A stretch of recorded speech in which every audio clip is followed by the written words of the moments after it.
Hello students, आज हम लोग बहुत ही मज़ेदार फैक्ट के बारे में डिस्कस करने वाले हैं। गाइज, आज का हम लोग का टॉपिक है कि अंकल का फ्यूज़ बार बार क्यों उड़ जाता है। गाइज, जो पहले के ज़माने में जो फ्यूज़ आते थे ना, कि वायर उसमें कनेक्ट करना पड़ता था, जैसा कि आप लोगों को स्क्रीन पे दिख रहा है, तो इसको हम लोग अंकल का फ्यूज़ बोलते हैं, क्योंकि ये अंकल लोग तो पता ही है ना कि ज़्यादा टिकाऊ नहीं होते हैं। फिर बाद में एडवांस टेक्नोलॉजी आ गई है ना, अंटियो वाला फ्यूज़, जिसको हम लोग बोलते हैं एमसीबी।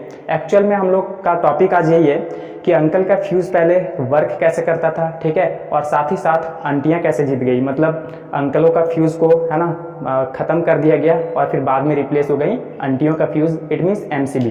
तो गाइज चलिए हम लोग इसको अच्छे से समझते हैं। तो गाइज, इसको समझने के लिए ना हम लोगों को फिजिक्स में कुछ फार्मूला का ज़रूरत पड़ेगा। खैर, हम लोग सबसे पहले ना एक कहानी से समझते हैं कि फ्यूज़ जो है एक्चुअल में कैसे वर्क करता है। तो देखिए, हुआ क्या, एक गांव था, ठीक है।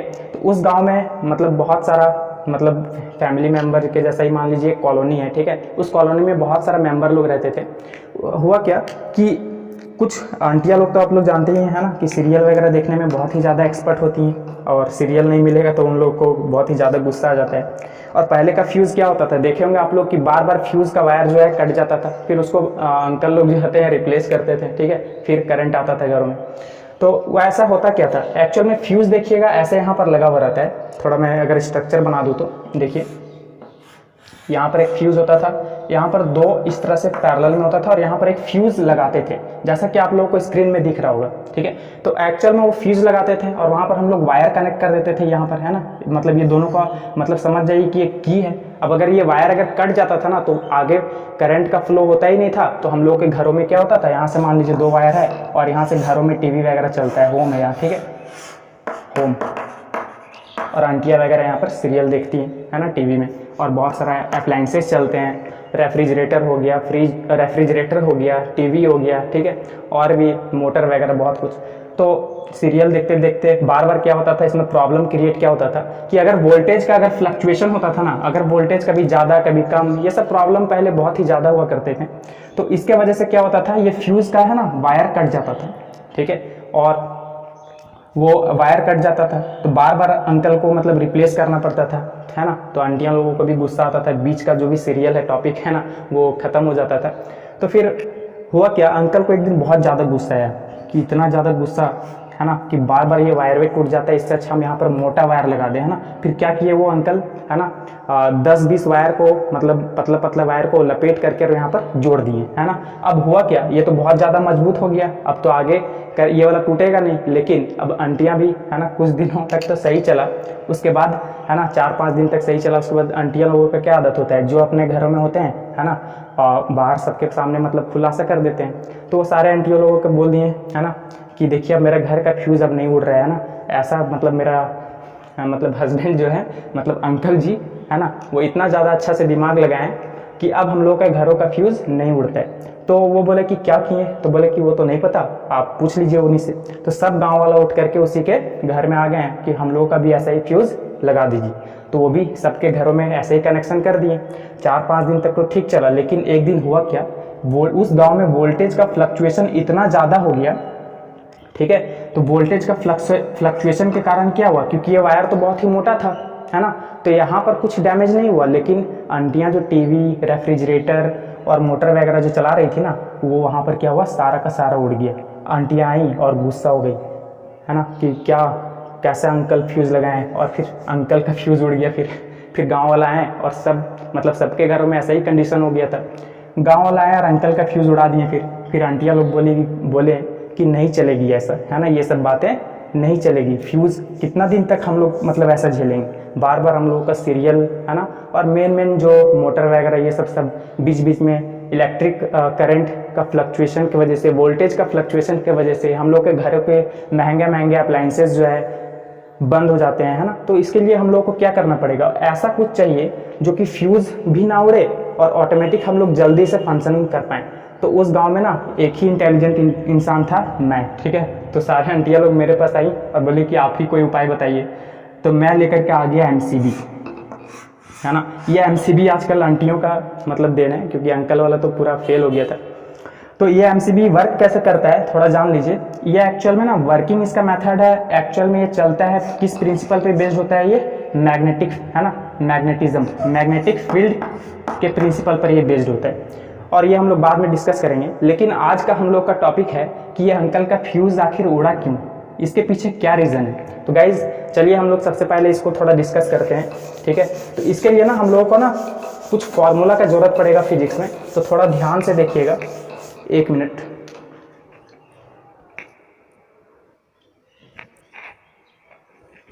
तो देखिए, अब वो फ्यूज़, अंकल वाला जो फ्यूज़ है वो वर्क कैसे करता था, तो उसके लिए हम लोगों को कुछ फार्मूला का ज़रूरत पड़ेगा। तो देखिए मैं लिख देता हूँ। सबसे पहला फार्मूला होता है हीट का, ठीक है। तो हीट का फार्मूला होता है I²RT, ठीक है गाइस, I²RT।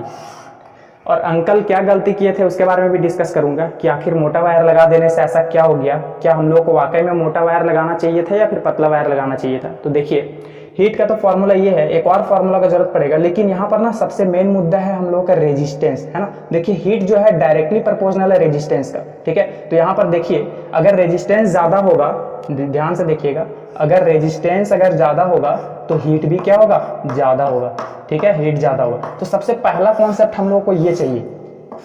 अगर आप इंटर रिलेट कर पाओगे तो बहुत ही अच्छे वे में समझ जाओगे, जो कि आप लोगों को आगे चल करके कभी भी प्रॉब्लम नहीं होने वाला कोई भी चीज़ समझने में। और गाइस दूसरा होता है ओम्स लॉ, और चूंकि दिख रहा है ना कि करंट पर भी डायरेक्टली प्रोपोर्शनल है, अगर करंट ज्यादा होगा तो हीट भी ज्यादा होगा, ठीक है। तो ये भी हम लोग बात नहीं करेंगे। एक होता है ओम्स लॉ का फॉर्मूला, आप लोग जानते होंगे V=IR, ठीक है। तो गाइज यहाँ पर अगर I का वैल्यू निकाला जाए करंट का तो कितना हो जाएगा बताइए, ये R मल्टीप्लीकेशन में है तो उधर जाकर के डिवाइड में हो जाएगा तो V/R हो जाएगा, है। तो ये दो फॉर्मूला देखिए यहाँ पर इंटर रिलेट कर पाओगे आप लोग तो बहुत ही अच्छा वे है। अब देखिए यहाँ पर वोल्टेज है ना, वोल्टेज का फ्लक्चुएशन, अगर यहाँ पर वोल्टेज ज्यादा होगा तो बताइए करंट भी ज्यादा होगा, क्योंकि ये डायरेक्टली प्रोपोर्शनल है वोल्टेज का, है ना। पोटेंशियल डिफरेंस का जो है डायरेक्टली प्रोपोर्शनल है करंट, तो वोल्टेज ज्यादा तो करंट ज्यादा, दिख रहा है आप लोगों को। अब देखिए यही दो चीज तो हम लोगों को चाहिए ना, बोले क्या हम तो समझ नहीं पाए। तो देखिए ये दोनों को आप इंटर रिलेट कीजिए थोड़ा। तो हीट हम लोगों को ज्यादा चाहिए, ठीक है, हीट ज्यादा चाहिए। तो हीट ज्यादा होने के लिए करंट और रेजिस्टेंस ज्यादा होना चाहिए। तो रेजिस्टेंस ज्यादा होने के लिए देखिए रेजिस्टेंस ज्यादा होगा तो ही हीट ज्यादा होगा, और करंट बढ़ाने के लिए हम लोग को क्या करना पड़ेगा, पोटेंशियल डिफरेंस इंक्रीज होगा तो ऑटोमेटिक करंट क्या होगा, बढ़ जाएगा। अब बताइए ये हीट का फॉर्मूला में अगर आप दोनों को इंटर रिलेट कर पाओगे 1 और 2 को, तो देखिए रेजिस्टेंस भी बढ़ेगा और साथ ही साथ करंट भी बढ़ेगा वोल्टेज के बढ़ने की वजह से, तो हीट बढ़ेगा, है ना। इट मीन्स देखा गया कि रेजिस्टेंस और करंट दोनों फैक्टर अगर एक साथ बढ़े ना, रेजिस्टेंस और करंट दोनों फैक्टर अगर एक साथ बढ़े तो हीट जो है बढ़ता है ना। तो देखिए यहाँ पर मैं लिख देता हूँ, रेजिस्टेंस बढ़ेगा और करंट बढ़ेगा, है ना, दोनों साथ साथ अगर बढ़ेगा तो हीट जो है बहुत ही ज़्यादा तेजी से बढ़ेगा, है ना, हीट बहुत ज़्यादा तेजी से बढ़ेगा। तो ये मैं बोलना चाह रहा हूँ, रेजिस्टेंस और करंट दोनों फैक्टर अगर बढ़ रहा है तो हीट जो है बहुत ही ज़्यादा तेजी से बढ़ने वाला है। इसलिए मैंने यहाँ पर देखिए डायग्राम में 3 गुना दिखा दिया, ताकि आप लोगों को बहुत ही अच्छे वे में समझ में आ जाए, आगे चल करके कन्फ्यूज़न ना हो पाए, ठीक है। तो अब देखिए अब अंकल क्या गलती किए थे, देखिए तो जो एक्चुअल में जो पहले ज़माने में जो फ्यूज़ होते थे ना, वो एक्चुअल में होता क्या था, देखिए ये फ्यूज़ है, अब इसके ऊपर एक और है ना फ्यूज़ लगाते थे, जैसा कि आप लोग डायग्राम में देख सकते हो। तो यहाँ पर होता था क्या, ये दोनों में हम लोग ना वायर कनेक्ट करते थे। अब यहाँ से ना मेन जो है घरों में अप्लाइंसेज में मतलब करंट का फ्लो होता था। ये रहा होम, जहाँ पर आंटियाँ लोग टीवी देखती हैं, है ना, बहुत सारा मैकेनिज्म चलाती हैं, मोटर हो गया, बहुत चीज़, ठीक है। अब देखिए सोचिए अगर कभी वोल्टेज का अगर फ्लक्चुएशन हुआ, अगर वोल्टेज बढ़ा, ठीक है, क्योंकि जो भी अप्लाइंसेज होते हैं यार वो तो एक्चुअल में क्या है, फिक्सेबल है ना, क्योंकि फिक्स है कि उतना वोल्टेज तक सह पाएंगे, नहीं तो अगर उससे ज़्यादा हो गया तो उड़ जाएगा, जैसे अंकल का फ्यूज़ उड़ गया था।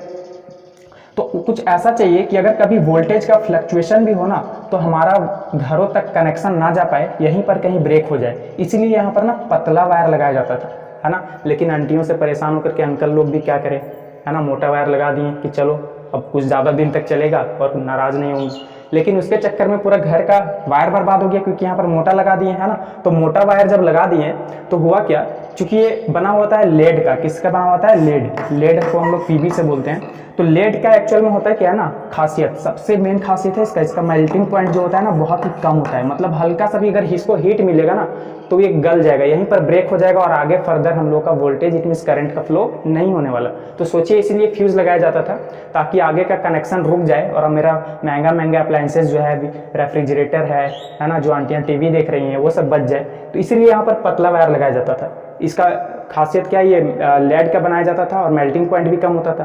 तो इससे क्या फ़ायदा, देखिए अगर मेल्टिंग पॉइंट कम मतलब कम हीट भी मिलेगा तो क्या होगा, ये लेड गल जाएगा और आगे करंट का फ्लो नहीं होगा। तो यहाँ पर देखिए रेजिस्टेंस ज़्यादा है ना, तो रेजिस्टेंस ज़्यादा क्यों, क्योंकि लेड जो होता है ना एकदम पतला वायर लगाया जाता है ना। तो चूंकि ये बहुत ही पतला वायर लगाया जाता है, तो पतला वायर के में क्या होता है बताइए, थोड़ा रेजिस्टेंस को अगर आप इंटर रिलेट कर पाओगे, R इज इक्वल टू होता है रो एल बाई ए, और एरिया देखिए नीचे है, अगर नीचे होगा ना, नीचे का वैल्यू अगर छोटा होगा कम होगा तो रेजिस्टेंस बढ़ेगा। तो देखिए इसलिए पतला लगाया जाता था, क्योंकि एरिया कम हो तो रेजिस्टेंस क्या हो, ज़्यादा। तो देखिए रेजिस्टेंस ऑटोमेटिक बढ़ गया, और करंट बढ़ जाएगा कब बताइए, वोल्टेज जब फ्लक्चुएट होगा तो इसके साथ साथ करंट भी बढ़ेगा, करंट वाला फैक्टर भी बढ़ेगा। अब देखिए अगर दोनों साथ साथ बढ़े, रेजिस्टेंस और करंट, तो हीट बहुत ज़्यादा बढ़ जाएगा, और इसका मेल्टिंग पॉइंट ऑलरेडी कम है, तो ज़्यादा अगर बढ़ गया तो ये हीटिंग इफेक्ट के कारण ये वायर क्या होगा, गल जाएगा, और आगे अप्लायंसेज में करंट का फ्लो नहीं होगा, और हमारे जो महंगा महंगा अप्लायंसेज हैं, आंटियाँ जो टीवी देख रही हैं वो बच जाएगा उनका, है ना। टीवी नहीं उड़ेगा, मतलब हाँ कनेक्शन तो कट जाएगा, फिर अंकल आएंगे और नया फ्यूज़ लगाएंगे, ठीक है, ताकि फिर टीवी वगैरह चले बढ़िया से, है ना, आंटियाँ सीरियल देख पाए। लेकिन आंटियाँ लोगों को बर्दाश्त नहीं हुआ, क्यों, क्योंकि वो लोग का बीच बीच का जो सीन है टीवी का जो सीरियल चल रहा है वो एक्चुअल में इस फ्यूज़ बहुत ज़्यादा प्रॉब्लम कर दिया करते थे, ठीक है। तो इसके बाद जगह में बोले कि कितना खोलने के बाद वायर को कसना फिर फ्यूज़ लगाना ज़्यादा टाइम लग रहा है, इसीलिए अब इसके जगह पे MCB लाया गया कि ये थोड़ा ना आसान पड़े। बोले इसमें क्या आसान होता है, इसमें ना एक स्विच होता है, ठीक है, स्विच टाइप में होगा, ये टक है ना, जैसे ही वोल्टेज का फ्लक्चुएशन होगा ना, ये टक से नीचे हो जाएगा, डाउन हो जाएगा, ऑफ हो जाएगा, और करंट का फ्लो वहीं पर रुक जाएगा। फिर अंकल आएंगे आसानी से, है ना, अपने हाथ से ऐसे स्विच को उठा देंगे टक, ठीक है, फिर क्या होगा, करंट का फ्लो होने लगेगा। तो सोचिए फ्यूज़ लगाने से बहुत ही ज़्यादा बेहद तक ये बहुत अच्छा हो गया ना। लेकिन ये MCB जो होता है ना, ये बहुत ही महंगा आता है थोड़ा, लेकिन महंगा आता है तो फ़ायदा क्या है, फ़ायदा ये है कि हम लोग को आसानी पड़ गया, वायर वगैरह जोड़ने का झमेला खत्म, है ना, डायरेक्ट उठा देना है और फिर MCB चलने लगेगा, मतलब सॉरी आगे का फ्लो होने लगेगा और आंटियाँ फिर से सीरियल देखने लगेंगी। तो ये है मेन रीज़न, ठीक है। तो अंकल लोग क्या करते थे, मोटा वायर है ना गुस्सा में लगा दिया करते थे यार, तो जिसके कारण महंगा महंगा अप्लायंसेज जो है जल जाते थे, ठीक है। तो आप लोगों को उम्मीद करता हूँ कि बहुत ही अच्छे वे में समझ में आ गया होगा। और गाइज ये MCB जो है ना, इट मीन्स आंटियाँ जीत गई, देखिए है ना, MCB वाला जो पार्ट है वो अभी तक चल रहा है, अब आंटियाँ कब तक रहेंगी, है ना। MCB के बारे में हम लोग नेक्स्ट वीडियो में डिस्कस करेंगे अच्छे से, कि MCB जो है ये मैग्नेटिक फील्ड पर बेस्ड होता है ना। ये मैग्नेटिक फील्ड के कारण थोड़ा सा अगर मैं बताना चाहूँ तो बता देता हूँ। देखिए एक्चुअल में ऑरेस्टेड नाम का एक साइंटिस्ट था, वो एक एक्सपेरिमेंट किया था, ठीक है, बस इतना थोड़ा सा समझ जाइए कि करंट जहाँ पर होता है ना वहाँ पर मैग्नेटिक फील्ड होता है। तो ये इसका सेटिंग इस तरह से होता है ना कि पहले ये ऑफ ऑन वाला कनेक्शन में है ना, जब भी वोल्टेज का फ्लक्चुएशन होगा, ठीक है, वोल्टेज का जब भी फ्लक्चुएशन होगा तो करंट बढ़ेगा, क्योंकि देखिए I इक्वल्स टू क्या है, V/R। तो वोल्टेज बढ़ेगा तो करंट बढ़ेगा, और जब करंट बढ़ेगा ना तो मैग्नेटिक फील्ड बढ़ जाएगा और उसको अट्रैक्ट कर लेगा, और ये टक से नीचे हो जाएगा और कनेक्शन ऑफ हो जाएगा। तो गाइज आज के लिए इतना ही, हम लोग MCB वाला पार्ट नेक्स्ट वीडियो में अच्छे से डिस्कस करेंगे। तो गाइज कैसा लगा ये वीडियो कमेंट करके बताइएगा, और भी ऐसे ही अच्छे अच्छे फैक्ट जानने के लिए मेरे चैनल को सब्सक्राइब करें। Thank you.